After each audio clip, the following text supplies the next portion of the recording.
Good morning বন্ধু বান্ধৱীসকল, আপোনালোকক সকলোকে আমাৰ নতুন চেনেল নিবি চিম্পল ভিলেজ লাইফষ্টাইললৈ স্বাগতম জনাইছোঁ।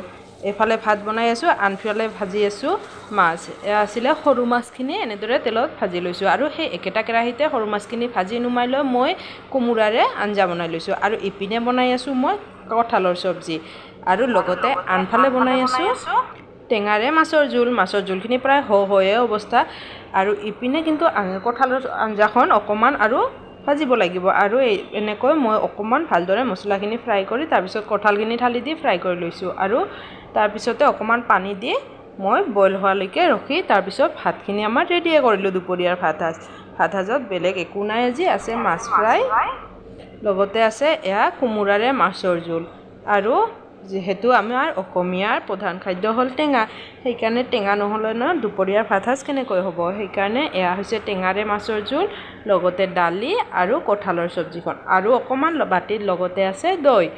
এয়াই আমাৰ দুপৰীয়াৰ ভাত সাজ। কেনেকুৱা লাগিছে প্লিজ জনাব।